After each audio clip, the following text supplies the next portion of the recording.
నమస్తే, welcome to Aadya media. నేను మీ స్వర్ణ. ప్రస్తుతం మనతో పాటు ఉన్నారు సినీ క్రిటిక్ విజ్ఞాన్ గారు. హలో విజ్ఞాన్ గారు. విజ్ఞాన్ గారు, హిట్ సిరీస్లు అన్నీ కూడా హిట్టే. సో హిట్ 1 లేకపోతే హిట్ 2 రెండు కూడా అడవిశేష్ అలరించారనే చెప్పుకోవచ్చు. ఇప్పుడు హిట్ 3 కూడా కంపల్సరీ హిట్ అవుతుంది. ఎందుకంటే నానిని సరికొత్త గెటప్లో మనం చూసాం. అది చూస్తూ ఉంటేనే భలే ఉందిరా అని అనిపించింది. ఇప్పుడు హిట్ 4కి బాలయ్య అని అంటున్నారు, బాలకృష్ణ గారు అని అంటున్నారు. ఈ నేపథ్యంలో మనం బాలకృష్ణ గారిని ఒక సరికొత్త గెటప్లో కొడతారా ఉలిక్కి పడతారనే సినిమాలో చూసేసాం. ఇప్పుడు దీంట్లో ఇన్వెస్టిగేషన్ ఆఫీసర్ గాను లేకపోతే ఈ మర్డర్ మిస్టరీలో ఎలా ఉండబోతున్నారా అనేది ఇమాజిన్ చేసుకోవడానికి కొంచెం కష్టంగానే అనిపిస్తుంది. ఏం చెప్తారు? హిట్ 1 విశ్వక్సేన్, కానీ నాకు ఇప్పటికీ ఒక వెళుతుంది. హిట్ 1లో ఒక చెల్లి అటువైపు ఉండి ఒక ఆమె కథ చూపించారు. ఆమె తెలియలే నాకు. ఆమె పార్ట్ 2లో ఉంటుందేమో అనుకున్నా, అందులోనూ లేదు. ఎవరు? హరితేజ గారా? హిట్ 1లో మంటల్లో ఒక అమ్మాయి బోన్స్ వెనకాల ఒక కథ ఉంటుంది, ఒక టీనేజ్ అమ్మాయిది. అదేంటో 2 సీన్లలో చూపించి వదిలేశారు. విశ్వక్ కూడా ఎమోషన్ అవుతూ ఉంటాడు, అది మళ్ళీ చూపిలా. అదేంటో సరే, అది వదిలేస్తే 2 మనకు కలర్ ఫోటో అబ్బాయి సుహాస్ చూసాము, వీళ్ళందరూ బాగా చేశాడు. 3 నానిది ఆల్రెడీ మనకు అర్థమైపోయింది. హిట్లో మన విశ్వక్సేన్ నటన కూడా మెచ్చుకోవాల్సింది, చాలా బాగా చేశాడు అబ్బాయి. అండ్ నెక్స్ట్ 3లో నాని గురించి కూడా మనం ఎక్స్పెక్ట్ చేయొచ్చు, ఎందుకంటే ఆల్రెడీ ఇంకేదో సస్పెన్స్ స్టోరీలో రాబోతున్నాడు అని ఉంటుంది. సో ఇప్పుడు 4 బాలయ్య అని శైలేష్ కోల్ను అన్నాడు. రేపు 10th ఆయన బర్త్డేకి ఏదో రిలీజ్ చేస్తారేమో, చూడాలి. బట్ ఇక్కడ విషయం ఏంటంటే నాకు అది గుర్తొస్తుంది, రాజుగారి గది. దాంట్లో కూడా స్టార్టింగ్ ఓంకార్ వాళ్ళ తమ్ముడిని పెట్టి, తర్వాత ఇంకొకరిని పెట్టి, ఆ తర్వాత నాగార్జున గారు సమంతను పెట్టారు. అంటే ఒక సిరీస్ హిట్ అయ్యేసరికి వాళ్ళు కూడా దాంట్లో పెద్ద పెద్ద హీరోలు ఉండాలని కోరుకుంటున్నారు. పెద్ద పెద్ద హీరోలు అంటే ఇవి సబ్జెక్ట్ ఓరియంటెడ్ కథలు. నువ్వు పెద్ద హీరోలని స్టార్ ఇమేజ్ పెడితే మళ్ళీ వాళ్ళు దాన్ని బ్యాలెన్స్ చేయలేక గాడి తప్పుతుంది. ఎందుకంటే ఇన్వెస్టిగేషన్ కథల బలం ఉన్నది. ఎవరు ఇన్వెస్టిగేట్ చేసినా, సిద్ధు జొన్నలగడ్డ చేసినా, సత్యదేవ్ చేసినా, శ్రీ విష్ణు చేసినా, ఎవరైనా చేయొచ్చు. ఈ హీరోలు శర్వానంద్ చేసిన ఒక టైప్ పందాలో వెళ్తుంది. నువ్వు దీనికి వెంటనే చిరంజీవి గారిని పెట్టాలి అనుకున్నావు అనుకో, నీకు ఆలోచన వస్తుంది, నీ ఇష్టం పెట్టుకోవచ్చు. నీకు వెంటనే ఆలోచన వస్తే నువ్వు దాన్ని బ్యాలెన్స్ చేయగలగాలి కదా. చిరంజీవి గారు వచ్చి ఇన్వెస్టిగేషన్ చేస్తే ఎవరైనా చూస్తారా ఫ్యాన్లు? వాళ్ళకి కావాల్సినవి వేరే. ఆయనకు ఒక సాంగ్, ఓ డ్యాన్స్, ఆయనకు ఒక టైప్ ఆఫ్ హ్యూమర్, కామెడీ, ఇవన్నీ ఆలోచిస్తూ ఉంటారు. అది సెట్ అవ్వదు.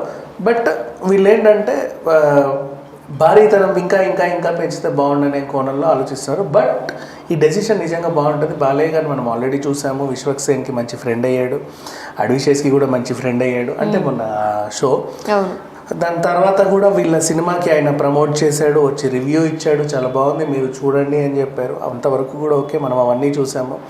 అండ్ ఈయన కూడా రకరకాల క్యారెక్టర్స్ మనం అంతకుముందు ఫ్యాక్షన్ నాయకుడిగా చూసాం, ఊరు పెద్ద మనిషిగా చూసాం, కన్నెర్ర చేస్తే కాలిపోయేవి చూసాం. ఆ తర్వాత పైసా వసూల్లో ఆయన జోవియల్నెస్ని చూసాం. నువ్వు అన్నట్టు ఇందాక కొడతా ఉల్లికి పడతా లాంట్లో ఆయన గంభీరత్వం చూసాం. గౌతమ్ పుత్ర శాతకర్ణి, పాండురంగడ్ లాంట్లో ఆయన సాత్వికం చూసాం, వీరత్వము చూసాం.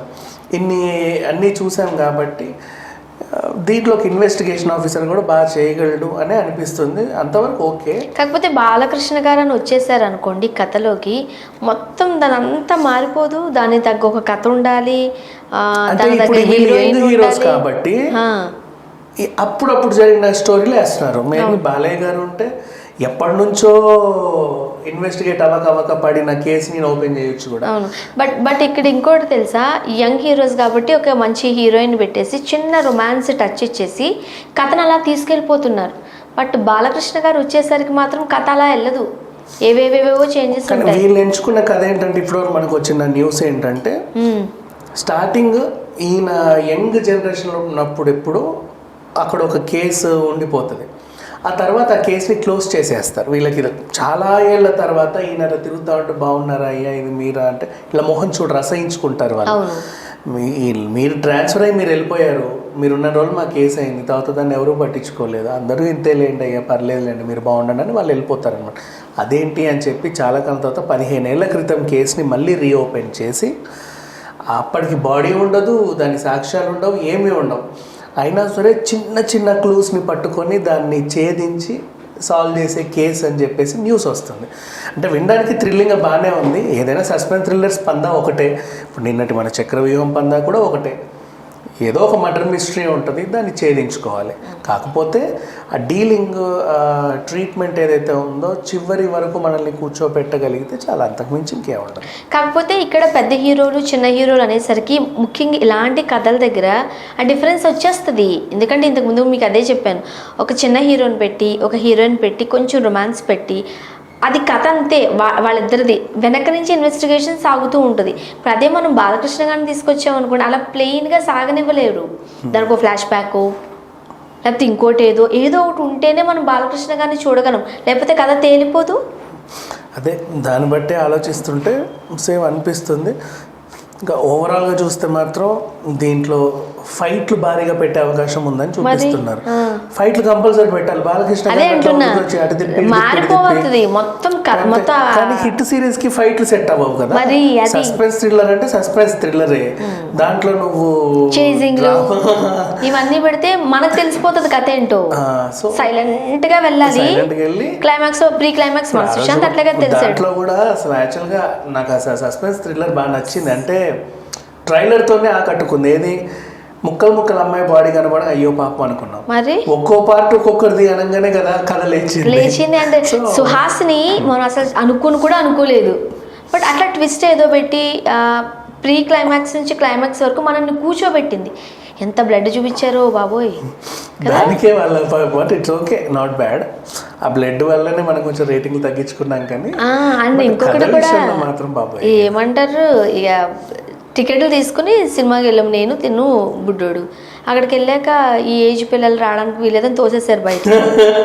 అయ్యో పాపం. మరి ఏం చేయాలి, పిల్లలు రావడానికి లేదని తోసేస్తే ఏం చేయాలో తెలియక పాపం వేరే వాళ్ళు ఎవరు ఉంటే వాళ్ళకి టికెట్లు ఇచ్చేసి బయటకు వచ్చాం. సో నెక్స్ట్ డే వెళ్ళడం వరకు నేను ఆగలేకపోయాం. బయటకు పంపించారంటే ఏముందో అందులో, ఎంత సస్పెన్స్ ఉందో, ఎంత భయపెట్టేస్తారో అని. సో ఆ క్యూరియాసిటీని ఉంచారు. నీకైనా ఇట్లాంటి సినిమాలకు పిల్లల్ని తీసుకెళ్ళాలని ఎందుకంటే అంటే హిట్ చూసామబ్బా, అలానే ఉంటది అనుకున్నాను. హిట్ ఏమో తెలీదు మరి. అంటే ఆడు వచ్చాడు బుడ్డోడు, నాకు గుర్తులేదు. లేదు హిట్ కూడా ఎలా లేదు యాక్చువల్లీ. అవునా, నాకు గుర్తులేదు. అప్పుడు నార్మల్ గా వెళ్ళిపోయాము, ఏముందిలే సస్పెన్సే కదా అని. బట్ మనం ఎప్పుడైనా సరే అంత బ్లడ్ ఉంటుందని ఎక్స్పెక్ట్ చేయలేదు. బ్లడ్ ఉన్నా లేకున్నా థియేటర్కి వెళ్ళేటప్పుడు మనకి ఏ సర్టిఫికేట్లు వచ్చాయి అంటే ఉండాలి. దీనికి కూడా ఏ సర్టిఫికేట్ ఇస్తే వాళ్ళు ఏమన్నారు, మేము ఏలు యూలు గట్టా చూడలేదు, మేము అవి కట్ చేయము, ఏమున్నా పర్లేదు సినిమాని అలాగే రిలీజ్ చేయండి అని ధైర్యంగా వెళ్ళారు ముందుకి. మా నిజం వామిటింగ్ వచ్చేసింది ఆ బ్లడ్ కి, భయంకరంగా చూపించారు. మాత్రం కట్ చేస్తే మా సస్పెండ్ ఎలిమెంట్ పోతాయండి, అది ఏమున్నా పర్లేదు మీరు ఏతోనే రిలీజ్ చేయండి అని వాళ్ళకు పట్టుపడితే దాన్ని అలా చేశారు. అది ఓవరాల్గా బట్ మంచి సినిమా, బాగా హిట్ అయింది. పాటలు కూడా పర్వాలేదు. So it's okay, not bad. అంటే కథ అట్లా వెళితేనే మనం క్లైమాక్స్ ని పట్టుకోగలం. అండ్ ఇప్పుడు దసరాలో నాని అలా చూసాము, హిట్లో ఇలా చూస్తామని ఆల్రెడీ తెలిసిపోయింది. మొన్న ఇప్పుడు 30 లుక్ అవుట్ రిలీజ్ చేశారు. నానిని కూడా రకరకాల పందాలో చూస్తాం. మరి ఆయన ఇన్వెస్టిగేషన్ ఎలా ఉంటుందో, దాంట్లో పాత ఇద్దరు హీరోలు కూడా జాయిన్ అయ్యే అవకాశం ఉందని కూడా చెప్తున్నారు. అండ్ హిట్ లాస్ట్ ఎపిసోడ్కి అందరూ కలిసే అవకాశం ఉందని కూడా చెప్తున్నారు. బట్ అది ఎలా ఉంటుందో చూడాలి. Thank you so much.